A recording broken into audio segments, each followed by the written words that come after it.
Uganda kulamusakira nga nkubuuzaako amakya malungi go wenna buli omuwooli abali ku mirimu gyammwe kimwe tunakola ku binaku lubala kukola abantu bali mu mirimu abantu bali mu ofisi zaabwe naawe ali ewaka ng'otabira ewaka na social media oli ku Facebook oli ku YouTube nkwebaza okuba nti obeera kontugobera tati nkatagemanya program the sharp talk nokuna Tamale mu lyatuuse edda waali mutabani w'omugenzi Yowaana Miru ne mama muli namatu mama nkulamusakira nkusabira Mungu aberenga ko tusinga okuba nti oyagala aberenga akunyiga ebintu byonna kyonna kyonna kikusumbuwa mashallah nsaba Mungu aberenga akuwonya naye muna Uganda ali egyoli ng'olina embeera gy'oyitamu nanze nsiba kugamba tya Allah Mungu w'omutye mwesinze mwesigamire musi mbeera ng'omusaba ajja kuba nti akuyisa mu mbeera gy'oyitamu embeera gy'otambula mu ggwanga mbeera buli omu alina bw'agiraba era ng'ebifuzi bitambula wamu n'okubanga eggwanga Uganda kati saazi tegekyali mawulire kimwe tejjira kayitudde efe liri mu Congo di mukufuza aba ADF naye nga tulaba nti abamu bavudde batulaga nti nno ensonga okutambula bungi ebasumbuwamu era basinga okuba nti bagenda basindika graders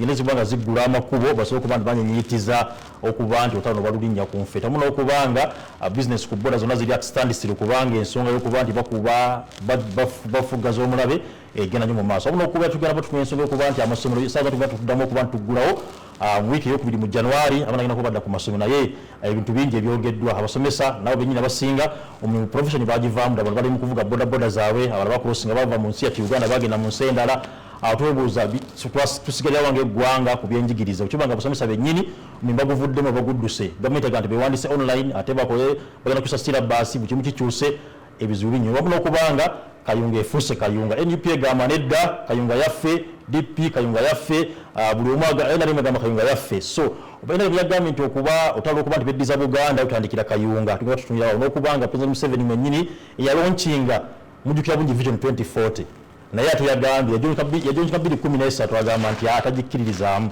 era tebiriiyo tabikkiriza ebyo so katwebuuza yalonkinga biki byatakkiririzaamu omukunavu ensonga zeezo webale kwingira mu suuti ensonga efiga yeba mpozi wangamba enkofira eba yaki efiga yeba mpozi wangamba figa yeba tugenda ntukuza abantu amasuuti amalungi nakugamba nti bwoba oyagala okunyirira olususu wani ogenda wa brenders bitewalu bwoba oyagala amasuuti gano amalungi bakubira gwe mwennyini wa famire naye bakuba essimu mpozi tebakola ki mukyala yakatunda bakuba essimu tebakola ki bakome ku bizinesi bale bakuba essimu yagala suuti izo okulumba mukemandwa ogenzi nakyo nekifa kuba ku business nibawo ekikwambala weewaawo you see in the villages if you want to know the cannibals you throw out a corpse yes kati bwoba oyagala okulaba baani abawagira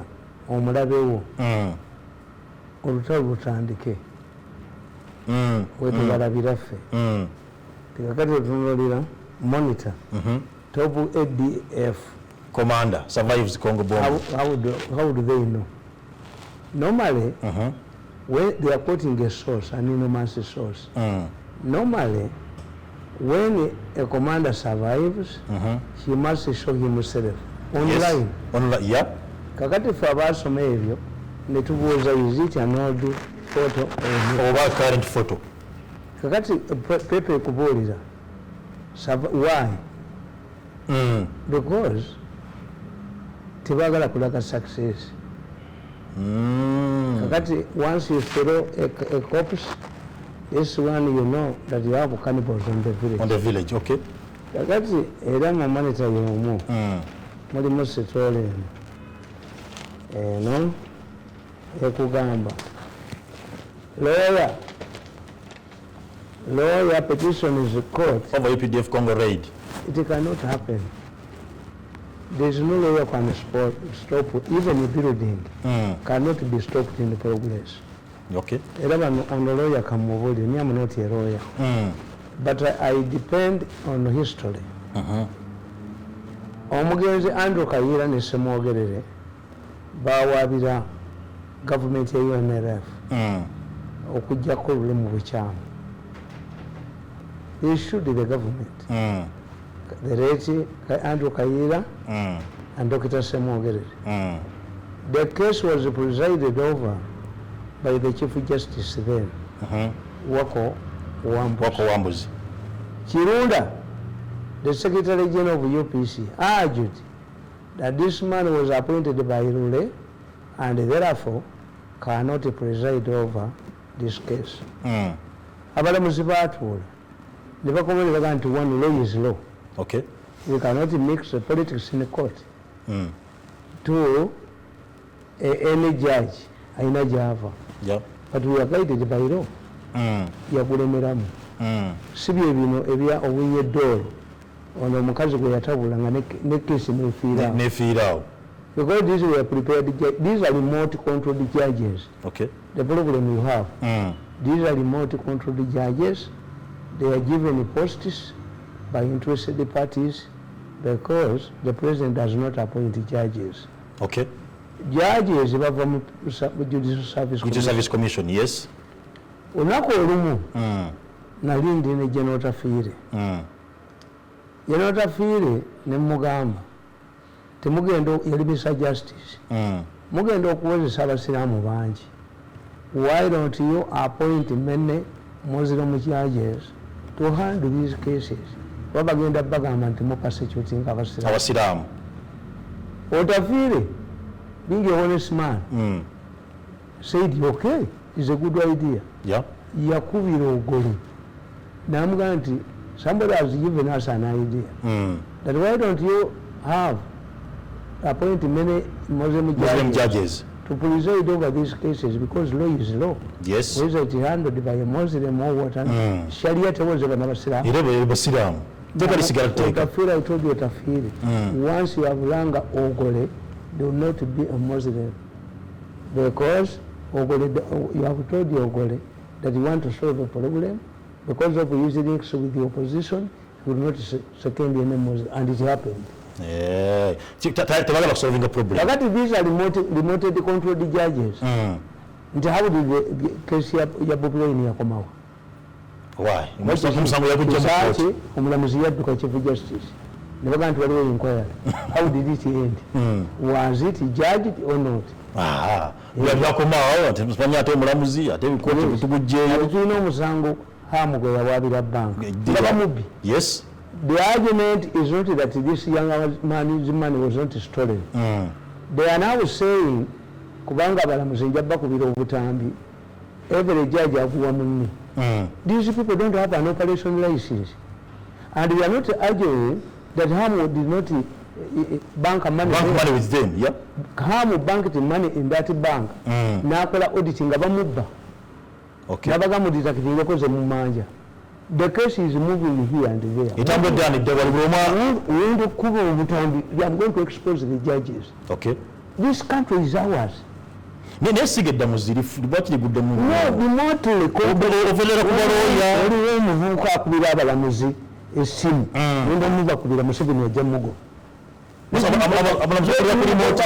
Private work. Okay. Yes. No. Baina abagamba nti kino kino balamuzi abedda baali balamuzi ate bano mubakoledde buli kintu kyonna naye tebasiima. Where do you find a person who even after retirement asigala afuna neri waki anti they don't qualify tuga nti oba bunaku oba mbeera to be judges developed by people who control them. Okay. That's why. The matter is simple. A court only rules on law. Yes. Did this bank have an operation license in Uganda? No. How can I deal with the criminal?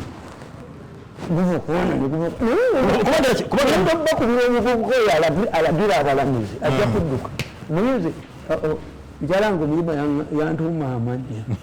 Oli muganda mugagga atayina mukazi mulimu. Wakangambyako. Balina emikisa mingi. Nze nkyali mwavu simulina. Teri musajja mugagga muganda yafa nga talina nte nga tayiwe mukazi mulimu. Why? Abaganda bakugamba ompita mugagga nina biraalo byante. Ekituufu. So a rich person must have alina okubanga ayina ente. Nga ayina cows. Two, abaganda bakugamba nti zaakali mpaka zigwera mu saazi. If you are in the habit of staking your cows, nti katuwa kaneki ntaddewo ente. Wali tebagamba kutiya ya mwanyi. Era nti abaganda ne bakugamba buli babwe buti enkaaga egula ente. That one particular time in the future, the cow will be expensive to the extent that one cow will cost 60 shillings. Okay. This is in Uganda. So by the 60 zali sente nene. Yes.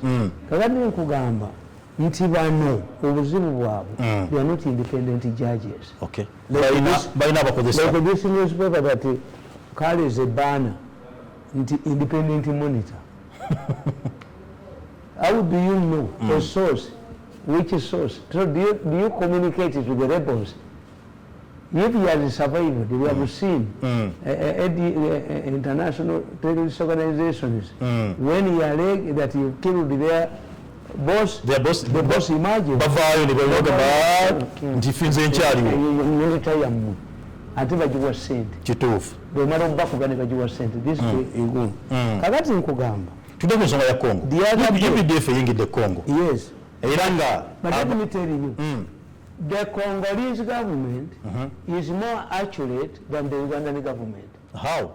The Congolese government is saying we are operating a joint operation. Yes. Against yes. It's not an invasion from Uganda. Yeah. As you talk about an invasion from Uganda, the Congolese authorities, they have an accurate person, a spokesperson of government. Why is it that Uganda to Chirabanga invasion? Communicators. Hey. Yes. Okay.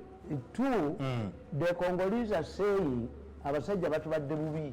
Yes. Nga ekitundu bakiwamba balina emisiri gy'enjala. Ate nga si gavumenti EDF yokka wabula baga obubinja bungi nnyo obuliyo. Obuli anti kyafuuka kifu. Obubinja bungi nnyo obuliyo nga businza ne bukuba amanga agatwerega byetolodde. Bakusaba omwana omulenzi wankaka for training. Ne bakusaba omuwala bamuwase. Bakola halamu yennyini. Bwe kiri. Kakati the Congolese government is giving explanation that it is they invited Uganda to help them. Yeah. Even the United Nations is concerned at only two for protection of civilians. Yes. And two, to ensure that you don't repeat the earlier mistakes. A UN official said that we encourage countries to come together to fight a common enemy. Si kye kiri mu Uganda mu mpapula zaabwe. Nina kisina kirabako. Yes. Kiralanyiriza an attack. This is a joint operation. We invited the neighbor to help us. Yes. Kakati this is where their problem is. And ne parliament yavana ebuuza mwaddyewo olukusa. Andi nkubulire. Eyaffe ye Uganda. Constitution kyetaaga nakikolebwa. Constitution kyetaaga nakikolebwa. Kikolebwa. Yes. Okay. Nandera semateeka agamba bweba ng'ejja ligenda kufulumako ebweru parliament ebeere. Lutalo. Is it practical? Nababuuza nti bw'oba ogenda okukola akaboozi n'omukazi wo omala kuzuukusa abaana balabwe bakola bebi yasooka. Bw'oba oyina okukola ki? Bw'oba yagenda kufuna bebi mugenda munoonya bebi. Munoonya bebi You are engaged in the manufacturing of another baby. Kakati do you invite, do you wake up with the children? Abaana tugenda kukola bebi. Oba mukikola mukasirisi. Era kibiramu. Yes, bwe kiri. Wekimanyi nti abantu abalina akazigo akamu bamala kuwa baananjaga oba walagi. Anti mulina akazigo kamu abaana bali wansi. Ate abakazi tebaagala nnyo kwesittaza baana baabwe. Kituufu. This is why for us in Uganda abaana bwe bakula babeera ku boys quarter. Bwe bafuluma ennyumba ennene. Basigalamu aba ne bwe kirina okuba. Ate jjajja omukazi asula eno ne jjajja omusajja asula eno. Yes. Okay. Kakati you see, byonna I have not seen the opposition in Congo advancing the same arguments. Opposition yaffe eyiwa ne Uganda. Bwe bati bwali kati nawandika akatabo kange kano. Omanyi politics wa Uganda is going to Kisoro. When you are going to Kisoro, you rotate around the same mountain. You rotate around the same mountain. Okay. And therefore, muyinza okuva mu Congo yinga emmotoka emu eri wansi endala eri wano endala eri wano. Kakati politics wamu yenna afaanana nawandika akatabo kano. How Mbabazi plotted his failed coup. Okay. Akatabo kange kano bwe nali nkatandika nabagamba nti mu introduction nali mbagamba nti nagenda mu New York nensinkana Lugunda. Lugunda nali awa ekyemisana nemuga nti Mbabazi is fighting. Wangamba ina yamaka, is it a clinic? Lugunda told me, Ndugu, it cannot happen. Nemuga, it is happening. It is happening in Uganda. But when I told him, Lugunda did not accept that Mbabazi was fighting Museveni. Nenga nalima zokutegenga nti Mbabazi was fighting Museveni. I detected it early. I mentioned it in this book. Okay. But I look for it somewhere. I thought it was in the introduction. So, kuya Mbabazi how does ejetya mu ate mu cheko. Kakati nabawandikira nembagamba nti ebikwata ku Congo. Nabandikira ya Congo kati. Yes. Nabandikira ebikwata ku Congo. Nembagamba nti you see the media, the enemies of Museveni started by discrediting Museveni's family and reducing the problems of Uganda to Museveni. Tukita penaseya. Balamuzi yabalonda, bano yabalonda. Commission ya Gironda. You heap tukita sacrifice lamb. Tuweni abayuda bebakireta. Mukati ndigemu nemuje saddaka buli muna ajiwandula kama lose bibya ne bikola ki. Okay. Ne bigenda. Okay. Politics tumuyita. Tipenaseya. If you want Uganda to have peace, you have Museveni. Uganda is Museveni. Ila ne Kenya bayi slogan. Kila kintu kinawezekana kwa Kenya bila Moi. Neba minister ba Moi. Abamu baddeko. Mubaliza iringa bagenda mu opposition. Baba kubingalo. Bakozesha amanyi nnyo. Okay. Kila kintu kinawezekana kwa Kenya bila Moi. Mimi naona wekiri wana mukuru ya vajuzi jana tumwine nagamba nti abanange bintu badaga wali wawodda. No. How when do you become mulokole? Bakugobye. Kakati nkugamba. Nti bayiye ebintu ebikuba Museveni. Okay. Nabagamba when Uganda acquired a new presidential jet, the opposition took it up, accusing the president of extravagance amid socio-economic hardships.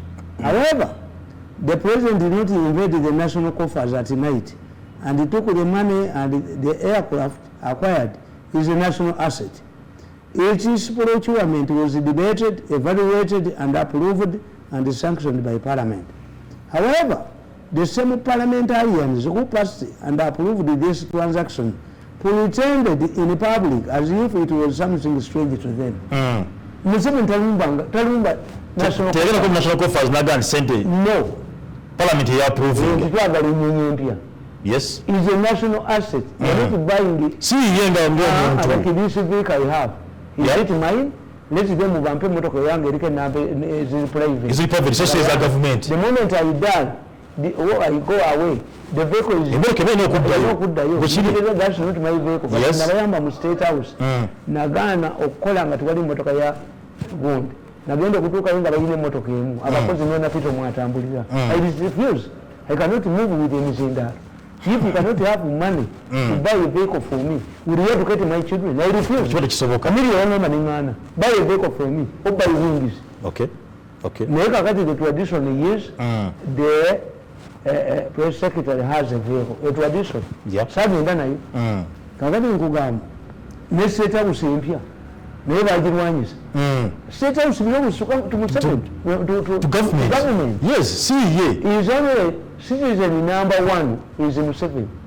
Atulangwa. Nembelanga in terms of the president. Ntulao. Yeah. Bushiri. Because for these people, they don't know that one time they have a chance of sitting there. Buli kimu bakirwanyisa. Singa mulowooza Amini yagula presidential jet. Bwe bagitunda ne bagula ki? So you must understand, did Amini go with the flight? No. Nenkugamba. They also say Museveni wastes money in international and domestic tours. Yeah. Unlike kings who have the privilege of okulabika appearing to the public at their own liberty when one wants. President Museveni has a national duty of visiting all the parts of Uganda. This explains why he is constitutionally required to make a state of the nation address annually. How can he duly exercise this duty without visiting all the parts of the country? Kyobulaba state lodges gyeziri mu ggwanga lyonna. Era bwemulaba nga ayogera n'ebyala abimanyi. So the next president must understand nti you must make a national address. Naye mbagamba democracy scare ebaddewa. Tukyali ku Congo. Akati ntuuka ku Congo. Akatabo kano nakawandiika ddi? 2013. For God and my country, written on Monday, 25th November 2013. This book is a personal gift to myself to mark my birthday. Kayina emyaka emeka? 2013 katuli myaka mwenda. Nkugamba nti democracy scare. When the APDF went to Congo and defeated both Kony and ADF, those who had invested in these criminal groups turned their anger and frustrations on the then Lieutenant Colonel Muhoozi in order to undermine the mission. We had, as we are hearing today, all nonsensical arguments such as the military option was not necessary and that negotiations with the criminal groups was the best option. But those advancing with these arguments believed that the rebels through peace talks would find their way into government and get their leaders political jobs, ranks in the military and the government. This worked previously in both Obote and the Twazi government. UNLA was formed for a similar purpose. It was to unite all of the fighting groups as a price for peace. They also urged, as they urge now, that Museveni was a selfish warmonger who received other people's children because none of his own was in EPDF. Bwebali bagamba Museveni asacrificinga babane abati babeerayo ye talinamu mwana Besigye bwabagamba nti mwekalakaase omwana we yamukulembera asiremu talinawo ali bweru tali mu ggwanga Bobi Wine yebaze nti aze kubana mu stoga abana basobola kulinnya tebaze kwesinga abana basobola kulinnya babana tebasoka kudduka basobola kulinnya nnyonyi. Yes. Kakati nkugamba ti when Muhoozi joining the army, which they were demanding the opposition, they changed the tune that Museveni was favoring his son and preparing him for the presidency. Ajamutikisa amanga zikula. Mumu mugambe talina mwana muki. Mu maje. Kati bwamuleta mmoja kuba mwetisi wa migugu. Bagenda bwa. Era okuba ku kyako. Alengera ku protected. Yeah. Yes. Is protected. Is not protected. It takes risks. Yeah. Kuba waligambye era ekiraba ndi balumbe Falkland omulangira w'Ebungereza gundi Charles muvuzi wa helicopter yagendera ku mmeri. Yes. Okay. He accompanied the British army. Kubanga naye yetayinza kusigala nga ali mu gundi. Yeah. When Muhoozi commanded the successful mission against Joseph Kolindi Alasi Galamba National Park, it was described by Monitor as a public relations exercise for the first son that he wanted to attract newspaper articles. This is why they don't mention him anywhere. Attention and get political mileage in his crusade for the presidency. If it was done for public relations, it was not his fault. For already he was in the army and hence part of the attacking team. How can you score in football when you are not part of the playing team? Era tebera ku kisaawe ng'oli mu ttiimu ate osobola otambira seggolo mu standi zeero. Bwemugana nti buli kocha aliite mutabani we n'ateeba ggoolo ate muvumirira tuba twagala buwanguzi kubanga abali kuba mu kirasa mwalinga nti mukubi wa nduulu bwekiri. The fact is that he is here, he must score. Bwekiri kubanga tuba twagala results. Yes. Kakati nkugamba nti if the argument was solely publicity, why could he not remain at the command center at Entebbe? The American general who commanded the raid on Bin Laden hideout in Pakistan was only Pakistan, only a Pakistan. He was in Washington, thousands of miles away. Tiagenda ku front. So this was the first time to talk about Congo. Yes. This I remember. ADF attacked Mpondu and occupied it. Yes. For several days. Why? The Sudanese government wanted them to capture Kasese. Babawereze enyenye ebyokulwanyisa. It was a strategy by Bashir government. Okay. Ojjukire nakugamba tina bano bawamba enyenye ya Uganda Airline bagisuula Kasese. Yes. Yes. So it was intended for arms. I asked the president in a press conference, how can Ragataga army like ADF capture Mpondwe and they remain here for days? For days. Museveni said, took a map and said, you look at these areas. This is a mountain, this is a mountain, and you see, when you see an attack from a neighboring country, foreign country, you must take care. Who is attacking us? Okay. Museveni picked the AK-47. And went to Mpondu. Now I remember, omusajja gwe bayita Jet Mwebaze, gundi Mugisha Muntu yali amusibye yatta abantu. Nabba emmwanyi mu National Park, nabba loole y'emmwanyi. Mugisha Muntu put him in prison. Ngachali commander. Picked from prison to command. That's where he died. Okay. If he had remained in the prison, as Mugisha Muntu had directed, maybe he would have been alive by now. Okay. So is it this was saying? Okubanga Uganda igende ko. Kubanga beba kubanga baddayo territorial integrity. Muzeta, the issue is not Uganda kugenda Congo. Yes. Naye emingi tugenzeeyo. Kye kivuddeyo. You see. Kubanga nesaza wetuli tulina ebbanja tubanjibwa Congo tubabira mu court. Tulina ebbanja tubanjibwa kubanga byakolwa. When you have a vomiting kid, do you deny the kid things to eat? Yes, omuwa. Several attempts. Kakati today we have a different mandate. Buli twalwana ekisangani twali tutwalani. Twali tututani Kabira. Yes, it was a joint. Sataka naffe. Netulwanirayo. It was a different issue. Different mandate. Yep. The other attempts we have been a hot pursuit. Nga naye tuli tetusobola kuyingira ki Congo. Today ono was yalandinga. After getting an agreement, yalanding and never come and never Korisat and Gamukurabi. Yeah. What I think what it is, the army officers would be like the Congolese. The Equasa would have. And when you politics say, Uganda and Zibunyo. In the Netherlands, I found it easy to speak for the president for 14 years. Why? Museveni would ask me, why did you say this? I did it in a good faith. Nabaganti ababana nga banonya ababekubye wali mbukubabuli konderana tebuliddayo kujjayo mitwe mbukubye bumazeewo butembi 8 years buli mufaidiro waliwo kabadde mawuli ennyo kati keekukumi bwekukumi nakani bwekukumi ate mbulinako data nene nnyo sinakuba buvundu nyinja kuba obuvundu bwekweke kakati nkugamba nti one day President boarded a passenger plane and was seen in London and greeted even the passengers.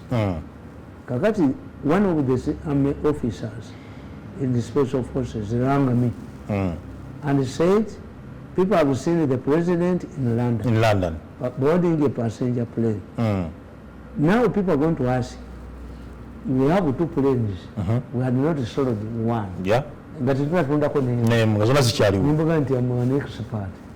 me create a diversion for you. You have someone waiting.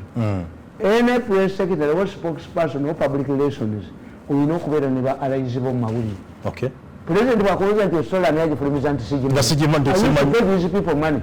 But the popular Mawuli and the leading security service.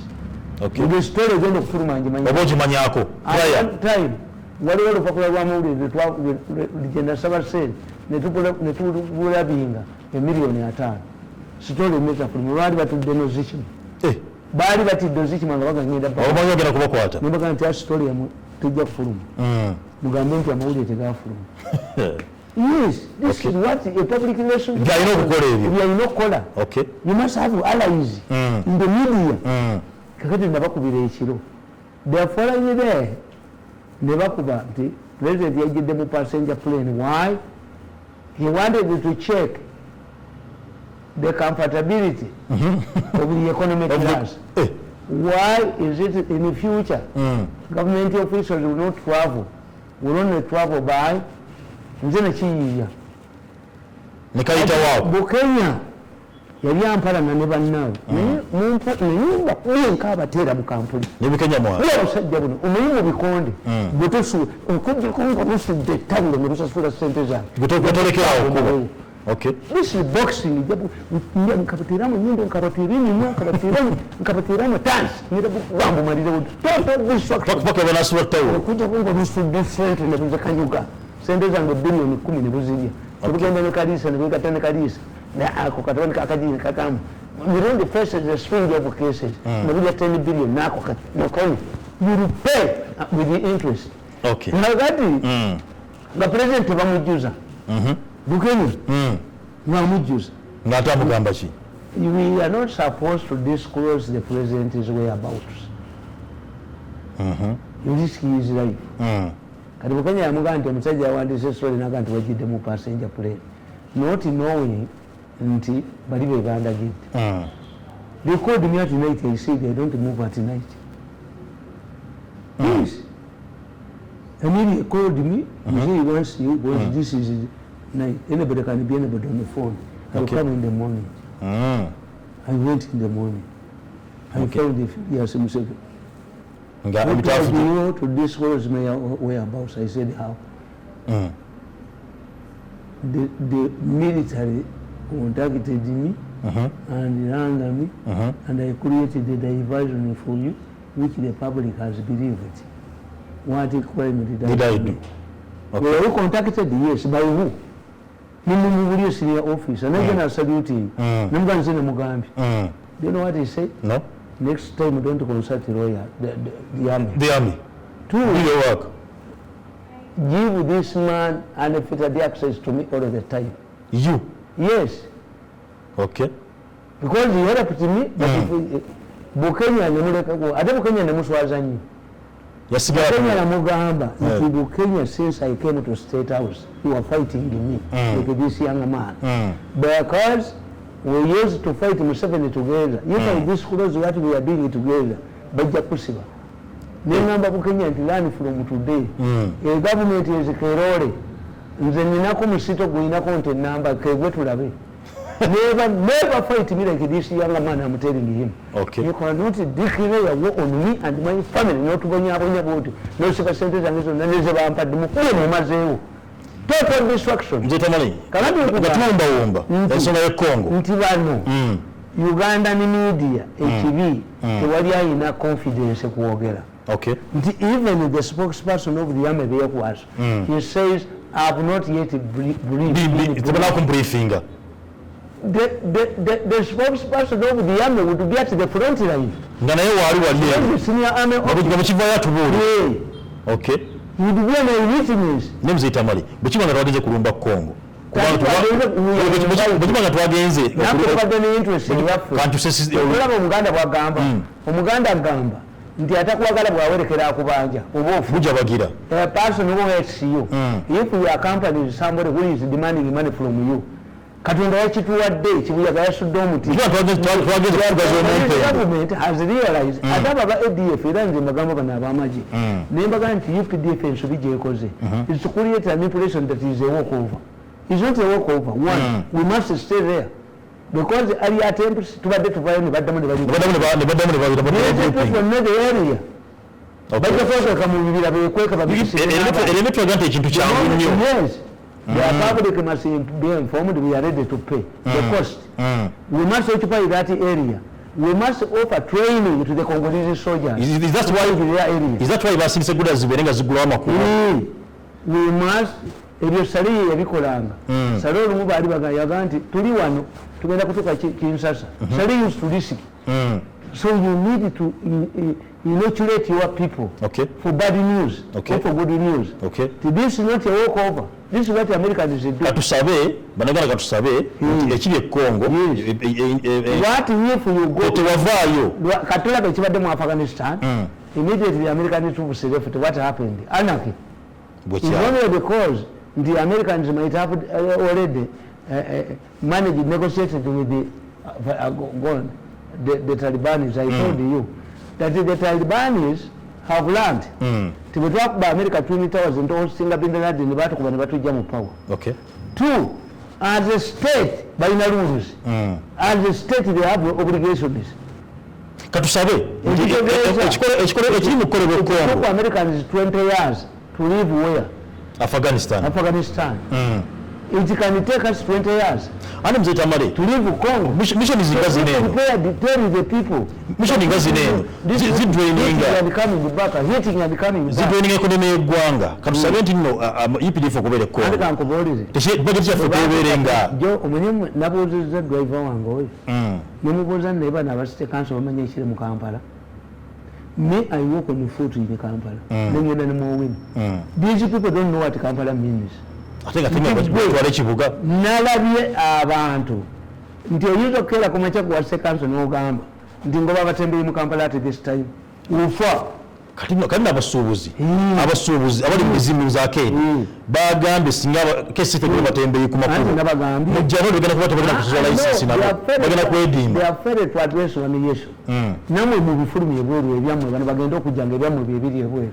Ate bali edduuka libeeremu ki? Yandika nkubuulire why is it? Uganda needs a fear to enter. Kankubuuza lwaki mu bibuga bya Uganda amaduuka gonna gagoberera luguudo? Lwaki tembeera mu streets? Uganda needs a fear to enter shops. Kuba bababbiramu basanga abantu ne bawaayo sente ne bakola ki?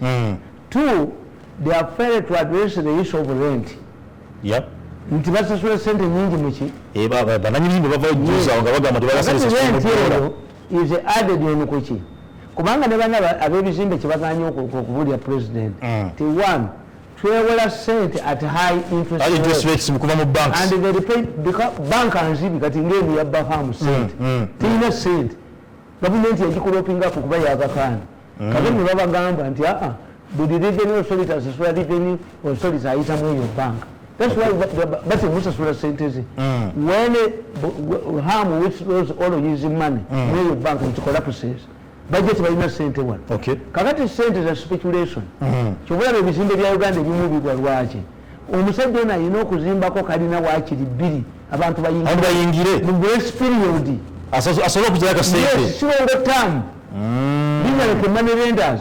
Ate bekikulebera mu kkubo ne batakifinancing nga bakitwala nga bakuba bupapula bwamwe butategeera. Like this man I read somewhere this one that the MTN on one vision yakoze ekyamagezi. Joint forces take a control. Joint forces. This is not UPDF. This is a collective joint forces. But she know kubeera.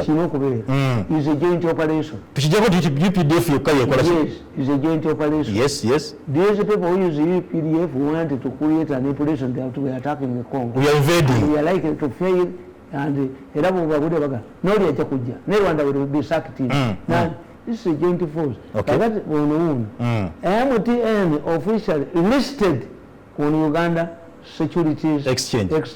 Kakati yasoloza sente z'abantu kati nabeera listed.